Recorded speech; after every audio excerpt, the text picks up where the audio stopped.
Hello दोस्तों, welcome to investment planning services. हम Kotak mutual fund के नए इन्फो को डिस्कस करते हैं, जो कि हेल्थ केयर में इन्होंने नया इन्फो लॉन्च किया है, कोटक हेल्थ केयर फंड। जब हम बात करते हैं हेल्थ केयर फंड की, तो इसमें पर्टिकुलर फार्मा सेक्टर की कंपनीज इंक्लूडेड रहती हैं, प्लस हेल्थ केयर और एलाइड कंपनीज, मतलब हॉस्पिटल प्लस इंश्योरेंस दोनों आपके यहाँ पे इंक्लूडेड रहते हैं कंपनीज। ये एक ओपन एंडेड सेक्टर फंड है, मतलब कभी पर्टिकुलर एक सेक्टर की कंपनीज में इंक्लूड पे आपका पैसा इन्वेस्ट करेगा, और ओपन एंडेड है, आप किसी भी टाइम इसमें पैसा लगा सकते हैं, कभी भी पैसा इससे विड्रॉ कर सकते हैं। ये इन्फो 20 तारीख को ओपन होगा, 20 नवंबर को ओपन होगा और 4 दिसंबर को क्लोज हो जाएगा। तो लगभग 15 दिन का आपको टाइम इसमें इन्वेस्टमेंट करने के लिए मिल रहा है। मिनिमम SIP आप 500 रुपये कर सकते हैं और लमसम अमाउंट आपको 5000 का करना पड़ेगा। कोई भी एग्जिट फ्लोट नहीं है, आप कभी भी पैसा विड्रॉ करेंगे कोई भी चार्जेस नहीं लगेंगे। अभिषेक बाइसेन इसके फंड मैनेजर हैं। वेरी हाई रिस्क कैटेगरी का ये फंड है, और इसमें जो टैक्सेशन लगेगा वो long term capital gain tax लगेगा आफ्टर 1 ईयर। अगर आप 1 ईयर तक आप पैसा को इन्वेस्ट करके रखते हैं तो आपको 1 लाख तक का कोई भी टैक्स नहीं देना पड़ेगा। उसके बाद का जो भी आपका प्रॉफिट होगा उसमें 10% को आपको टैक्स देना पड़ेगा।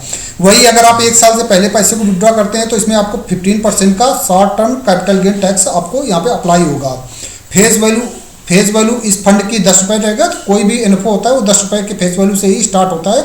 यही 10 रुपये का जब फेस वैल्यू 20 रुपये हो जाती है तो आपका पैसा जस्ट डबल हो जाता है। अब जितने कम टाइम में 10 का NAV 20 में हो जाएगा तो उतना ही आपके लिए बेनिफिशियल रहेगा, उतना ही अच्छा रिटर्न यहाँ पे बनता है।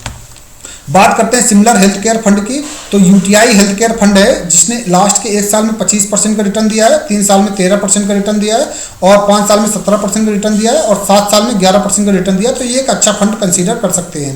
DSP हेल्थ केयर ज़्यादा पुराना फंड नहीं है, लास्ट के 1 साल में 23% का रिटर्न दिया है और 3 साल में 15% का रिटर्न दिया है। Tata India pharma health care fund की बात करते हैं तो 24% का रिटर्न दिया है 1 साल पे, 3 साल पे 15% का रिटर्न दिया है, और 5 साल पे 18% का रिटर्न दिया है, और 7 साल पे 13% का रिटर्न दिया है। तो UTI हेल्थ केयर से अच्छा Tata India pharma health care fund आप कंसीडर कर सकते हो रिटर्न बेसिस पे। वही SBI health care opportunity fund की बात करते हैं तो इसने लास्ट के 1 ईयर में 26% का रिटर्न दिया है, 3 साल पे इसने 16% का रिटर्न दिया है, तो इसने सबसे अच्छा रिटर्न दिया है, और 5 साल में 18% का रिटर्न दिया है, और 7 साल में 11% का रिटर्न दिया है। तो देखिए इसमें कोविड का ड्यूरेशन इंक्लूड है, तो कोविड के टाइम में क्या था कि जो आपके हेल्थ केयर फंड थे ये काफ़ी ज़्यादा अच्छा परफॉर्मेंस कर रहे थे। बात करते हैं इसमें होल्डिंग कौन कौन सी कंपनियों में ये आपका पैसा इन्वेस्ट करेंगे, तो Sun Pharma, Cipla, Seven Pharma, Apollo hospital. तो देखिए ये फार्मा कंपनी हो गया, हॉस्पिटल हो गया, ठीक है, और ग्लोबल हेल्थ, फोर्टिस हेल्थ, तो ये दोनों ये आपके हॉस्पिटल सेक्टर में हो गया।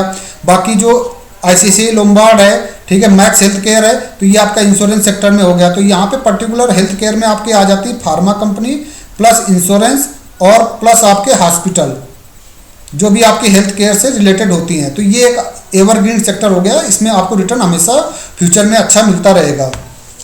बात करते हैं रियल इन्वेस्टर की, तो मेरे एक इन्वेस्टर हैं जिन्होंने 1000 रुपीज़ की SIP DSP हेल्थ केयर में स्टार्ट किया था 15 जुलाई 2022 को। तो लगभग 1 साल से ज़्यादा टाइम हो गया है। 1000 रुपीज़ पर मंथ से इन्वेस्टमेंट स्टार्ट था, तो इन्होंने अब तक 16,000 रुपये इन्वेस्ट कर रखा है, और इनका प्रॉफिट है 3600 रुपये के अराउंड इनका प्रॉफिट है, जो कि रिटर्न बन रहा है 22% का उनका रिटर्न बन रहा है, ठीक है। तो टोटल अमाउंट हो गया 19,612। तो ये एक अच्छा फंड है, लास्ट के 1 साल में DSP हेल्थ केयर फंड है, अच्छा आपको रिटर्न जनरेट किया है। तो हम उम्मीद करते हैं कि कोटक हेल्थ केयर फंड है वो भी इसी टाइप का आपको रिटर्न जनरेट करके देगा। दूसरी बात करते हैं Tata India pharma health care fund. Again एक इन्वेस्टर है, इन्होंने 500 रुपीज़ की SIP इसमें स्टार्ट किया था, और आप देख सकते हैं कि जो इनका इन्वेस्टमेंट है 9000 का है, और जो इनका प्रॉफिट है वो 1784 का है। तो इनका टोटल अमाउंट 10,783 रुपीज़ हो चुका है। तो ये एक अच्छा फंड है, सेक्टर भी है, एवरग्रीन सेक्टर है, तो इस पर आपको रिटर्न हमेशा अच्छे मिलते रहते हैं। किसी और टाइप के म्यूचुअल फंड में इन्वेस्टमेंट करने के लिए, कोई भी जानकारी करने के लिए मेरे से कॉन्टैक्ट करिए। This is my personal number. Channel को लाइक करिए, सब्सक्राइब करिए। Thank you.